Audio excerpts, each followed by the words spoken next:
पूर्व प्रधानमंत्री डॉक्टर मनमोहन सिंह जी हमेशा कहते थे कि मेरे ना रहने पर यह देश मुझे याद करेगा, लेकिन इस तरीके से याद करेगा इसकी कल्पना भी नहीं की गई थी। नमस्कार, वॉइस ऑफ यूपी देख रहे हैं आप और मैं आपके साथ मारतंड।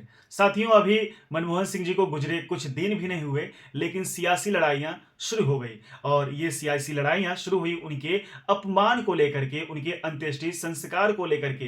कांग्रेस का आरोप है कि डॉक्टर साहब को पूर्ण रूप से सम्मान नहीं दिया गया जो पूर्व प्रधानमंत्री को देना चाहिए था। और बीजेपी ये कह रही है कि नहीं, सरकार ने डॉक्टर मनमोहन सिंह जी को पूरा सम्मान दिया और नियमतः उनका अंतिम संस्कार कराया और स्मारक बनाने की बात भी की जा रही है। लेकिन कांग्रेस के नेताओं द्वारा, राहुल गांधी, प्रियंका गांधी, मल्लिकार्जुन खड़गे, अन्य नेताओं द्वारा ये ट्वीट करके, सोशल मीडिया पोस्ट के माध्यम से या मीडिया में बयान देकर के बार बार कहा जा रहा है कि डॉक्टर मनमोहन सिंह जी का अंतिम संस्कार अच्छे से नहीं किया गया। निगम बोध घाट पर उनका अंतिम संस्कार हुआ, जो कि जगह बहुत ही छोटी थी। उनके प्रशंसक, उनको चाहने वाले फैंस उनके वहां पर नहीं आ पाए, पब्लिक आ नहीं पाई, परिवार के लोगों तक को उतनी अनुमति नहीं दी गई।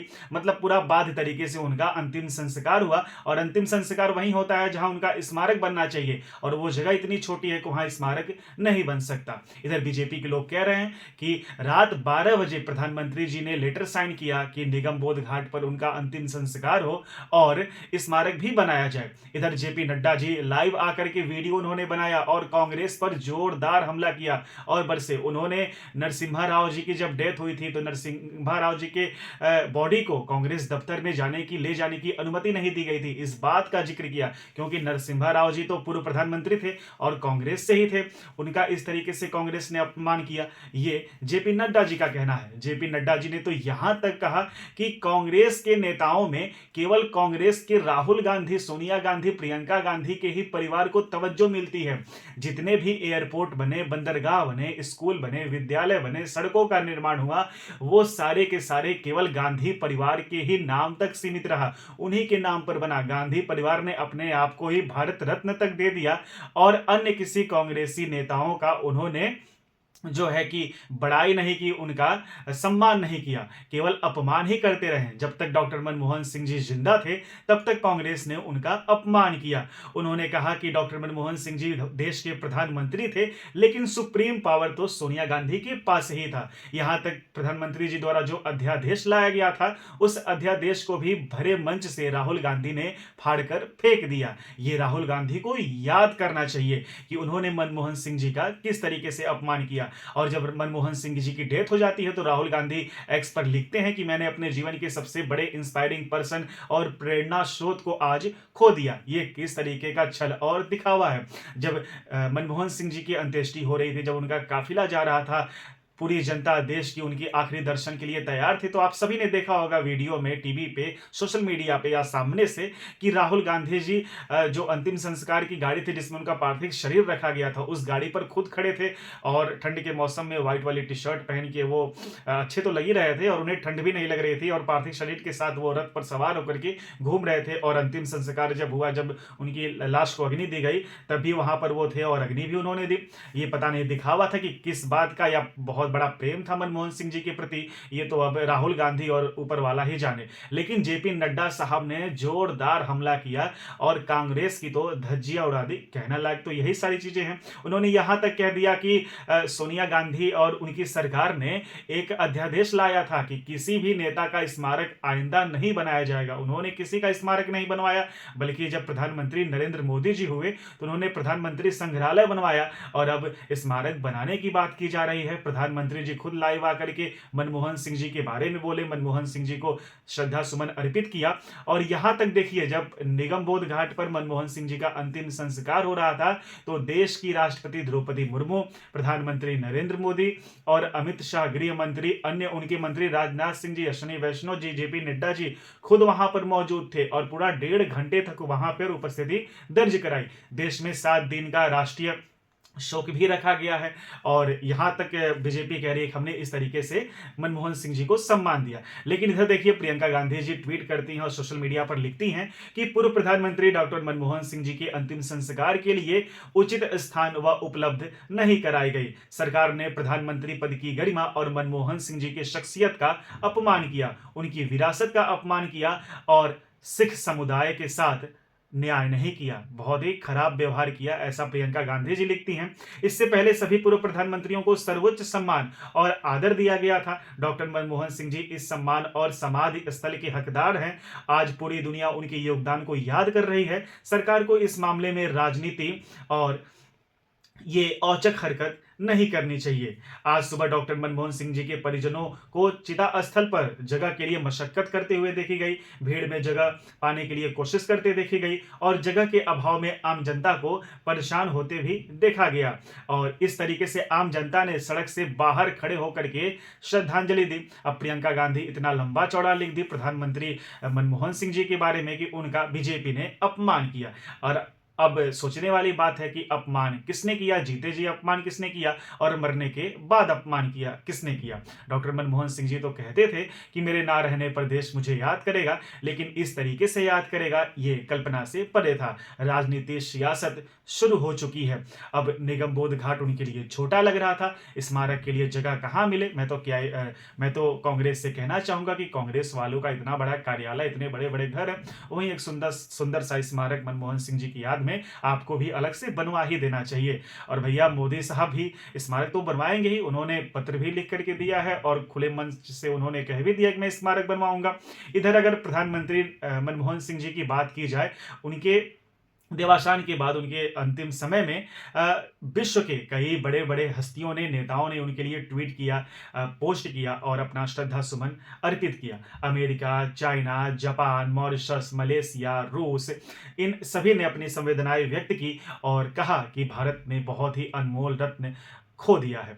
आपको बताते चले कि जब 10 साल मनमोहन सिंह जी की सरकार थी, तो मनमोहन सिंह जी अल्पसंख्यक समुदाय से आते थे। मनमोहन सिंह जी एक सिख थे और सिख रहते हुए, जो कि पूरे देश में 1.7% केवल सिख की आबादी है, वो 10 साल तक उन्होंने देश पर राज किया। बतौर प्रधानमंत्री उन्होंने अपनी सेवाएं दी। और यहां तक देखिए कि उस समय सिख धर्म का एक व्यक्ति, जो कि बहुत ही कम फीसदी में भारत में अल्पसंख्यक है, वो देश का प्रधानमंत्री रहा। वहीं डॉक्टर एपीजे अब्दुल कलाम मुस्लिम समुदाय से आने वाले वो देश के राष्ट्रपति रहे। और जो सबसे बड़ी नेता अगर देश में बात की जाती तो वो सोनिया गांधी, जो कि एक क्रिश्चियन थी। तो आप देख सकते थे कि उस समय यूपीए के कार्यकाल में तीनों ही बड़े बड़े पदों पर अल्पसंख्यक बैठे थे, जहां देश में 90 से 100 करोड़ तक हिंदू आबादी थी। लेकिन 10 साल तक देश अल्पसंख्यक सरकार के साथ चला, अल्पसंख्यक चेहरों के साथ चला। यही लोकतंत्र और भारत देश की खूबसूरती है। अगर मनमोहन सिंह जी के योगदानों की बात की जाए तो उन्होंने उदारीकरण नीति लागू की और लाइसेंस को रद्द किया। आज हम जो कई तरह की गाड़ियां खरीद पा रहे हैं, कई तरह के मोबाइल फोन खरीद पा रहे हैं, कई तरह के कपड़े ब्रांड खरीद पा रहे हैं, कई तरह की लग्जरी जो लाइफ जी रहे हैं, आज की आधुनिकरण की दौर का जो हम लोग अपनी लाइफ जी रहे हैं, उसकी देन, उस सबका देन मनमोहन सिंह जी है कि उन्होंने उदारीकरण नीति को खत्म किया। पहले क्या था कि आप बजाज की गाड़ियां ले सकते थे, एम्बेसडर गाड़ियां ले सकते थे, स्कूटर बजाज का, टाटा गाड़ियां ले सकते थे, टेलीफोन आप एक ही दो कंपनी के खरीद सकते थे। लेकिन लाइसेंस नीति को रद्द करते हुए उन्होंने विदेशी कंपनियों को भी भारत में आमंत्रित किया कि आप भारत आइए और यहाँ के लोगों को भी अपना माल बेचिए, जिससे कई तरीके के ऑफर मिले, कई तरीके के सामान मिले। और आज का समय यह है कि कई तरीके की गाड़ियों की कंपनियां आपके घर आकर के बताती हैं कि इस तरीके की आप ये गाड़ी खरीदिए, ये आप मोबाइल खरीदिए, इस टाइप का ब्रांड यूज करिए, इस टाइप का जूता खरीदिए, इस टाइप के कपड़े खरीदिए। कई सारे बैंक आपके दरवाजे पे आते हैं कि हमारे बैंक में खाते खुलवाइए, हमसे लोन लीजिए। तो ये सारा उदारीकरण की जो नीति थी वो मनमोहन सिंह सरकार की देन थी। चाहे मनरेगा की बात की जाए, चाहे सर्व शिक्षा अभियान की बात की जाए, मनमोहन सिंह ने बहुत ही बेहतरीन काम पूरे 10 साल में किया। आपको बता दें कि 1971 में कॉमर्स मिनिस्ट्री में आर्थिक सलाहकार के रूप में उन्होंने काम किया। फिर 1972 में वित्त मंत्रालय में मुख्य आर्थिक सलाहकार नियुक्त हुए और 1980-1982 में वो योजना आयोग के सदस्य के रूप में उन्होंने अपनी सेवाएं दी। 1982 से 1985 तक आरबीआई के गवर्नर थे। आरबीआई के गवर्नर की अगर बात की जाए तो प्रणब मुखर्जी जी ने उन्हें आरबीआई का गवर्नर बनाया था। और एक समय ऐसा आया कि जब मनमोहन सिंह की सरकार बने तो उनके कैबिनेट में प्रणब मुखर्जी जी एक मंत्री के पद पे थे, उनसे छोटे पद पे थे। लेकिन मनमोहन सिंह जी हमेशा उन्हें सर कहते थे। जब वो गवर्नर थे तब भी प्रणब मुखर्जी जी को सर कहते थे, आदर सम्मान देते थे। और जब प्रधानमंत्री बन गए तब भी उन्हें सर कह के ही संबोधन दिया करते थे। और प्रणब हमेशा कहते थे कि अब आप मेरे बड़े पद पे हैं, मुझसे भी बड़े पद पर आप देश के प्रधानमंत्री हैं, तो कृपया आप मुझे सर ना बुला करिए। लेकिन ये मनमोहन सिंह जी की उदारता थी, उनकी कर्मठा थी और दयाशीलता थी कि वो हमेशा सर कह के संबोधित करते थे। और एक समय ऐसा आया कि जब प्रधानमंत्री मनमोहन सिंह जी थे और प्रणब मुखर्जी जो है कि देश के राष्ट्रपति हो गए, तो इस तरीके से प्रणब मुखर्जी और मनमोहन सिंह जी का बेहद ही खास रिश्ता एक दूसरे के बीच में था। आरबीआई के गवर्नर प्रणब मुखर्जी जी ने ही उन्हें नाम की सिफारिश की थी बनाने के लिए। उसके बाद 1985 से 1987 तक योजना आयोग के उपाध्यक्ष मनमोहन सिंह जी रहे और आर्थिक मामलों में 1990 में आर्थिक मामलों पर पीएम जो उस समय दौरान प्रधानमंत्री थे उनके सलाहकार भी मनमोहन सिंह थे। और 1991 से 1996 तक नरसिम्हा राव की सरकार में बतौर वित्त मंत्री मनमोहन सिंह जी ने काम किया। और आप सभी जानते हैं कि 2004 से 2014 तक वो 10 साल तक देश के प्रधानमंत्री थे। तो इस तरीके से डॉक्टर मनमोहन सिंह जी ने देश में सेवाएं दी और बतौर प्रधानमंत्री बहुत ही उम्दा काम किया और देश की जो पूरे विश्व में जो मंदी थी उसे समाप्त करते हुए भारत को मंदी से उबारा। और आज जहां भी है जो उन्होंने विकसित भारत की नींव रखी थी, आज भारत $5 ट्रिलियन इकोनॉमी के सपने देखता है। तो ये इसका सारा श्रेय और 2047 में विकसित भारत का जो सपना देखता है इसका सारा श्रेय कहीं ना कहीं डॉक्टर मनमोहन सिंह जी को जाना चाहिए। और मैं तो हमेशा से कहता आया हूं कि मनमोहन सिंह जी को सर्वोच्च सम्मान भारत रत्न से सम्मानित करना चाहिए, जो कि अब कांग्रेस भी कह रही है। कांग्रेस के तमाम नेता लिख रहे हैं कि सर्वोच्च सम्मान के वो हकदार है, तो जाहिर सी बात है उन्हें भी भारत रत्न दे ही देना चाहिए। और ये इसमें बड़प्पन वाली बात है। अगर बीजेपी सरकार देती है तो बीजेपी सरकार कहेगी भी कि हमने भाई कांग्रेस के प्रधानमंत्री को भारत रत्न दिया। वो पहले भी कर चुकी है। प्रणब मुखर्जी जी को उन्होंने भारत रत्न दिया, अभी कर्पूरी ठाकुर जी को उन्होंने भारत रत्न दिया और चौधरी चरण सिंह जी को भी उन्होंने भारत रत्न दिया, जो कि बीजेपी के गवर्नमेंट ने दिया है। लेकिन मैं यही कहना चाहूंगा कि ये जो सियासत है मनमोहन सिंह जी के ना रहने पर, उसे अब समाप्त किया जाए। अब ये स्मारक का झगड़ा लेकर के निगम बोध घाट पर ऐसे अंतिम संस्कार क्यों किया गया, इसका झगड़ा लेकर के उनकी आत्मा को शांति कहीं भी नहीं मिलने वाली। बल्कि वो बेचारे यही सोच रहे होंगे, उनकी आत्मा यही सोच रही होगी कि मेरे ना रहने पर, मेरे रहते रहते राजनीति मेरे नाम पर बहुत की गई और मेरे ना रहने पर भी इस तरीके की बहुत ही छोटी और गंदी राजनीति दोनों ओर से की जा रही है कि किसका देन है स्मारक ना बनवाने में, किसका देन है स्मारक बनवाने में, या क्या कुछ हो रहा है। आप सभी सोशल मीडिया और टीवी और अन्य न्यूज के माध्यम से देख ही रहे हैं। आगे नया साल आने वाला है, नए साल की आप सभी को बहुत बहुत शुभकामनाएं एवं बधाइयां। और नए साल में देश विकास के पथ पर चले, यही हम सभी का सपना है और ऐसी शुभकामनाएं हैं। और हाँ, मैं आप सभी से कहना चाहूँगा कि वॉइस ऑफ यूपी चैनल आप सभी देख रहे हैं, प्रेम दे रहे हैं, तो इसे सब्सक्राइब करें और बेल आइकन जरूर प्रेस करें, जिससे वीडियो की पहली नोटिफिकेशन इन्फॉर्मेशन आपके पास पहुँचे। बहुत बहुत धन्यवाद। जय हिंद। ये वास्तव में बहुत ही दुर्भाग्यपूर्ण है कि कांग्रेस के पूर्व अध्यक्ष राहुल गांधी और वर्तमान में अध्यक्ष मल्लिकार्जुन खड़गे जी देश के पूर्व प्रधानमंत्री सम्मानीय मनमोहन सिंह जी के दुखद देहावसान पर भी राजनीति करने से बाज नहीं आ रहे हैं। कांग्रेस के इस घटिया सोच के लिए जितनी भी निंदा की जाए वो कम है। कांग्रेस जिसने डॉक्टर मनमोहन सिंह को जीते जी कभी भी वास्तविक सम्मान नहीं दिया, अब उनके सम्मान के नाम पर राजनीति कर रहे हैं।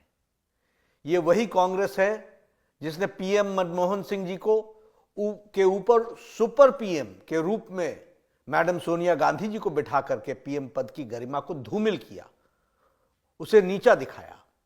यही नहीं, पीएम मनमोहन सिंह जी का अपमान जिस तरह से राहुल गांधी ने अध्यादेश ऑर्डिनेंस को फाड़ करके किया था, इसकी कोई दूसरी मिसाल नहीं दिखने को मिलती है। और आज वही राहुल गांधी पूर्व प्रधानमंत्री स्वर्गीय मनमोहन सिंह जी के मौत पर भी राजनीति कर रहे हैं।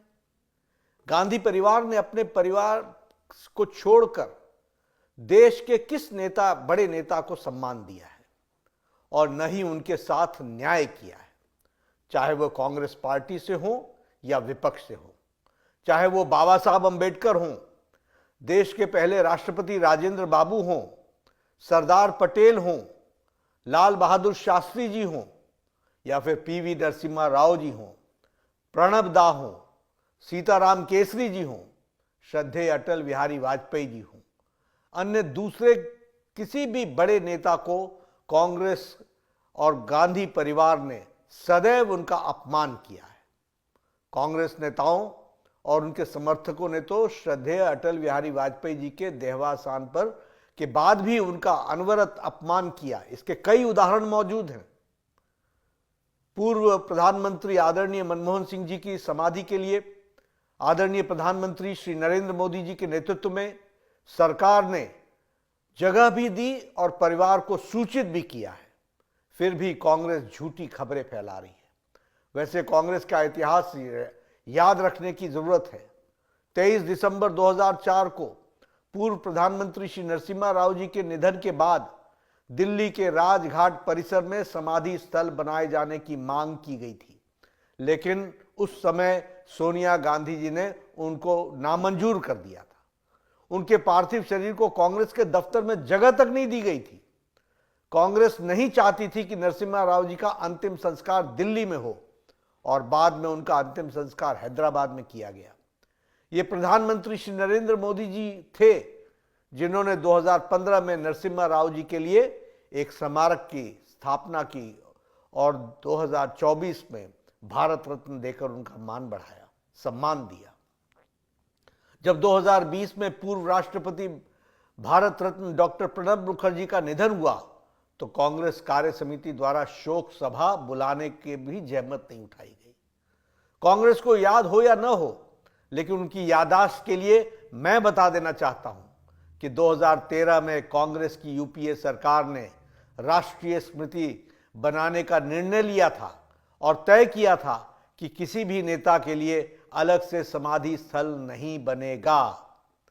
ये हमारे प्रधानमंत्री श्री नरेंद्र मोदी जी हैं जिन्होंने प्रधानमंत्रियों के कर्तृत्व के याद रखने के लिए, उससे देशवासियों को परिचित कराने के लिए पीएम संग्रहालय बनवाया, जबकि कांग्रेस ने केवल अपने परिवार के लोगों के स्मारक और समाधियां बनवाई।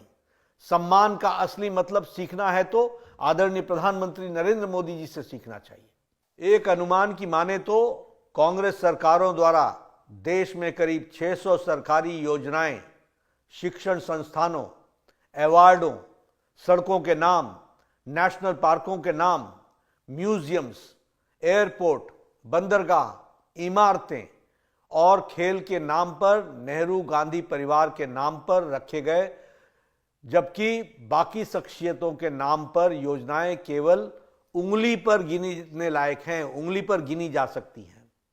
सिद्धांतहीन कांग्रेस के ऐतिहासिक पापों को हमारा देश कभी नहीं भूलेगा और कभी माफ भी नहीं करेगा।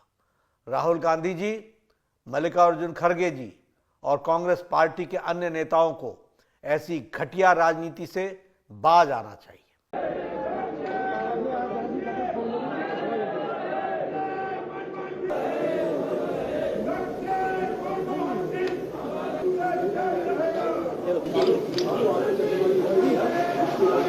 पीछे करके